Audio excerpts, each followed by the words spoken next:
we can go all the way back to when the running back conversation really just came about, and we saw all of the running backs really come together after Saquon Barkley kind of went through his struggles with the Giants initially before he signed his deal. But Jonathan Taylor was one of those running backs that kind of was at the forefront, really just speaking on the running back market. And it was last week when Colts owner Jim Irsay kind of came out and said, hey, listen, all of this, all the narrative that the running backs are not that one, but it was when he had said that the running backs, it's inappropriate that they're complaining about the current CBA. So there's been just a lot of friction between Jonathan Taylor, of course, and the Colts organization. And then it was, I believe it was Friday, this news came about Friday, that Jonathan Taylor now is requesting a trade from the Indianapolis Colts. So according to Stephen Holder, Jim Irsay and management, they're saying that right now they're not looking for any, particular trade packages. But if they were to trade Jonathan Taylor, they would need an early round draft pick in return. So I want to stay here right now. Like, do you think, do you respect his decision, to request a trade and want out of Indianapolis? What do you think is going to happen next with Jonathan Taylor? Can we go back to that quote for a second? Yeah, because this is also. I just want to make sure I read that correctly. No, you read it. And I was going to get to that a little bit later, but this is also some of his comments, with everything transpiring this week and him requesting a trade. So this is actually what Irsay said. I'll read it out loud. If I die tonight and Jonathan Taylor is out of the league, no one's going to miss us. The league goes on. We know that. The National Football League rolls on. It doesn't matter who comes and goes, and it's a privilege to be a part of it.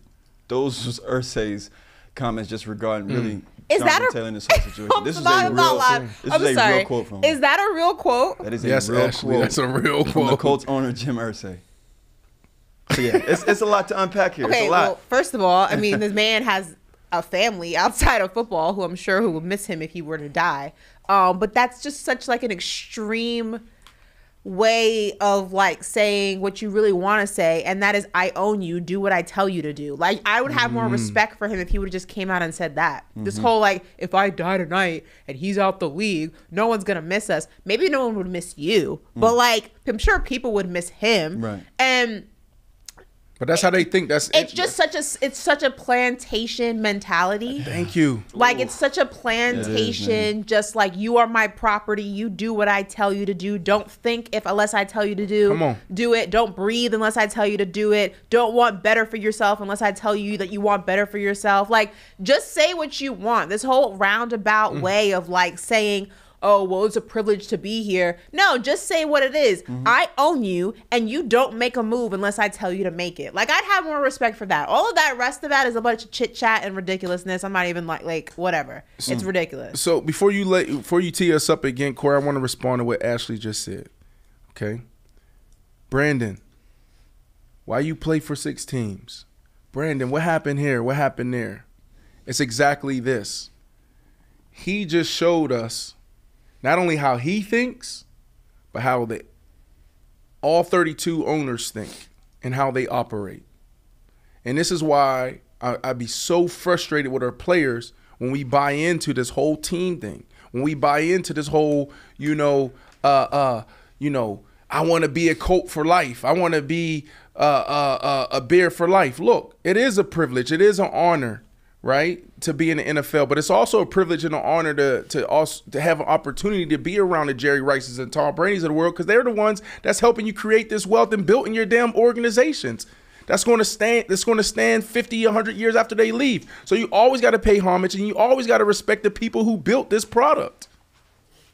But as players, we go out there and we get so caught up into this whole team thing, like we're institutionalized in the way we're like manipulated to think that we got to put them first. No, the only thing that matters at the end of the day is the name on your back. Point blank, period. I'm sorry, fans. I'm sorry. Marshall means more to me than fucking Indianapolis Colts. Marshall means more to me than Chicago Bears. And that respect needs to be, given on both sides. Right? But when you come out and you say these type of things and you do this, like, I don't see how any player can respect it. Right? So that's why you always got to do what's best for you. And Jonathan Taylor is doing what's best for him. So there's a lot that we shown there from the Athletic article and then from, his quotes over the weekend and what Jonathan Taylor is saying here. So like what I will say is, Jonathan Taylor probably he handled the one part wrong, right? Because we talk about athletes having leverage over their bodies. Like, okay, cool. The deadline's July 17th. We missed the deadline. We didn't do a long-term deal. So now I have to report. We can't negotiate a long-term deal until after this year. Cool. What else can I do? I cannot play. I cannot show up. You can hold in. You can hold out. He chose to hold in, but where he went wrong is this. He showed up with it. My back is this, or I'm injured here. What he should have did is came on the first day. I told y'all this story a week or two ago about how I showed up after signing a big deal with the Miami Dolphins, had a tear in my hip. After a week of practice, said, oh, my hip, I think there's a tear in there. Boom, a week later, I'm getting surgery. He should have showed up, Ashley, went through a couple things and said, I'm hurt. I'm not feeling well. And now the hold in is in his control. Yep. Because now what they're saying is, right, and this is where he start tweeting, they're considering, the Colts is considering taking him off of PUP, which is physically unable to perform list. Okay, it's a designation, a roster designation, and moving him to NFI. That is non-football injury. Mm-hmm. Okay, why does that matter? Why is that significant? PUP is something where they designate for players who hurt themselves before camp. You're protected. You're on that for 6 weeks, then you can come off. You're good with your money. When you're on NFI lists, okay, non-football injury, they can now play with your money or take your money. That's why in our contracts that we sign, you snowboarding, you hurt yourself playing basketball. That's what that list is. Mm-hmm. So now that's what they're doing, right? And so, Ashley, I say this, and this is why I've been saying this even around the Saquon thing. This is where guys get uncomfortable and they break. It's getting messy. It's getting uncomfortable for both sides. And now let's see where it goes. Yeah.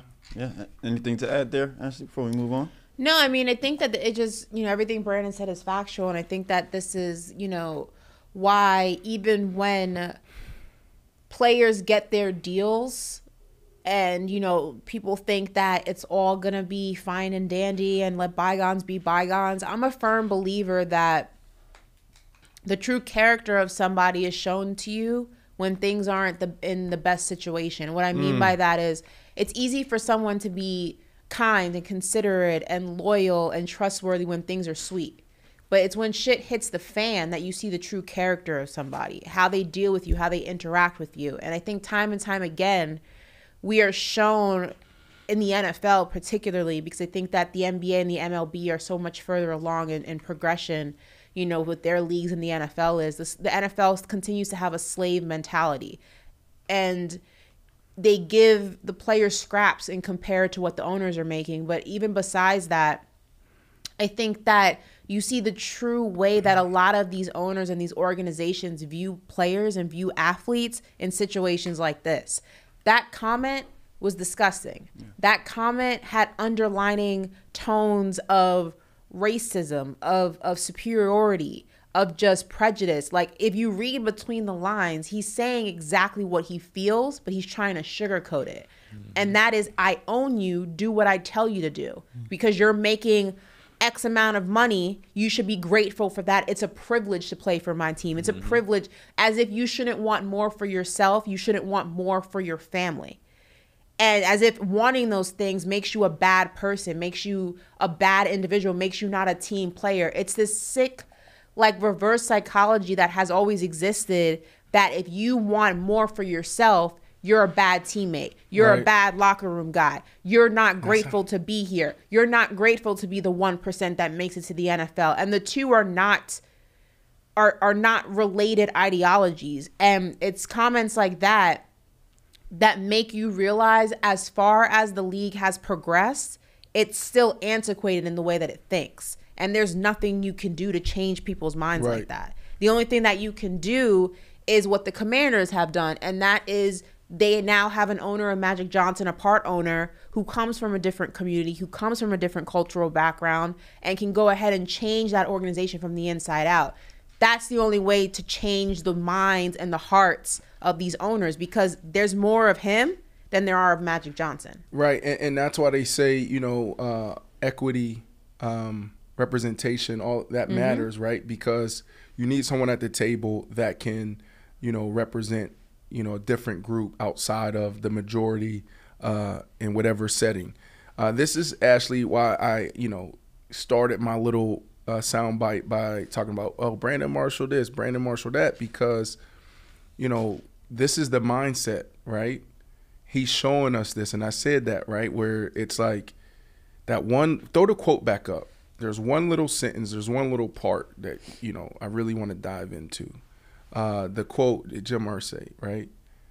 All right, so cool. If I die tonight and Jonathan Taylor's out of the league, no one's going to miss us. The league goes on. We know that, right? The National Football League rolls on. It doesn't matter who comes and who goes, and it's a privilege to be a part of it, right? So actually there's two parts. The league goes on. That's a big deal, right? Who comes and goes, it doesn't matter who comes and who goes. They cut Peyton Manning, all right? They traded Tom Brady, all right? Think about some of our greats that they were forced to retire, even coaches. That's how those owners think. So I want to highlight this to really to speak to the athlete again. This is why we have to be selfish. We are taught, and selfish at the table in business, not on the football field, not in the locker room. That's when you embrace team. But what happens is they take that type of thinking, that type of mindset, team, selflessness, and they take it to the table. Oh, but what about your team? What about this and the salary? I don't give a damn about that. It's about business right now. And that's when we need to be selfish, because that's how they think. They don't care. So if you don't fight for yourself, then who's going to fight for you? Even your team, Ashley, your tackle, Zach Martin. What did Jerry Jones come out and say this weekend? Loosely, he basically said that there's other positions that require, to be paid, and Zach Martin has been paid handsomely through his time with the Dallas Cowboys, and that if he doesn't show up, that there will be severe repercussions to that. And the reason why I brought that up, because he said, yes, words. That's exactly what he said. And then he also spoke specifically to the person he wanted to pay and got to pay, Micah Parsons. He said, I got to pay Micah Parsons, right? But what does that have to do with Zach Martin? He's been one of the best centers in the league for a long time. And yes, that's his value. That's the market. He should be paid that way. He should be compensated. The market has changed for that type of guy. So you want to talk about privilege? It's a privilege to have that type of center leading your offensive line and protecting your biggest investment in Dak Prescott, right? So my thing is this: pay him or trade him, because when you talk about business, all right, it's not fair to have Zach Martin, not paid as one of the greatest offensive linemen, which he is as far as active today. But again, that goes back to slave is not the right word, because slaves weren't paid and they were treated absolutely disgustingly and inhumanely. It's more of oppression. It's more of oppression with money. So it's an economic oppression, if you will. It's making someone stay in an environment that they know that they deserve more in. Yep. Out of the desire to make X amount of money. That's right. And making sure that they feel grateful for getting X amount of money, even if X amount of money is not worth, it does not equal their worth. Yeah. It's making you feel, well, you're getting paid $25 million, and $25 million is a lot of money, but $25 million may not be a lot of money when you're worth 50. But it's making you feel like, oh, you think you can get 25 elsewhere? Go ahead and look for it. And as we've seen in the NFL, it's depending on the position, you're not going to get that 50 elsewhere. So you're almost stuck taking what you deserve less than, because you don't have another option. That's the definition of oppression. And it's so sophisticated and it's so robust, right? Because here's the breakdown here. Like, I believe in the owners being able to say, no, I'm not going to pay you. What I don't believe in is if another team is willing to pay me my value, then you should let me go. If I'm not happy here. If that other team is willing to pay the value. That's the biggest if. 100%. But guys like Zach Martin, there is. Now, the Saquon Barkleys of the world, Josh Jacobs of the world, I don't think they'll get what they deserve, but I think another team will give them more than $10.1 million. Right, so the market is greater if they actually hit an open market. So I'm okay with the owners, being savvy and negotiating hard, bargaining hard. I believe in that. Mm-hmm. But what's not fair is the oppressiveness of like, look, I own you. Like, I control all of this, and this is where it gets, Ashley, robust and very sophisticated. Because we talk about collusion we talk about collusion on the show sometimes, right? Mm-hmm. So what's happening is this. They're in contact with those other teams. That's right. So they control the market, right? So even if you go back to Jonathan Taylor, more of that conversation, I think someone came out and said from the Colts organization, I don't know if it was the owner or the general manager, that like, look, if we do, they said they're not trading him, not even October during the trade deadline. Mm-hmm. But then there was something that came out. You said it earlier, Corey, in our production meeting, like, well, we will, if we do trade him, then we want a high pick. An early first round, yeah. Okay, so boom. Here you go. Here they go. They talk about the market and value. Okay, so the running back market right now is, we're not going any long-term deals, but then it's $10 million, right? So now we go out there and the market for a running back might be a 3rd round pick, 4th round pick. Mm-hmm. That's the market. Let them go. If a team steps up and says, here's $3 to $4 million.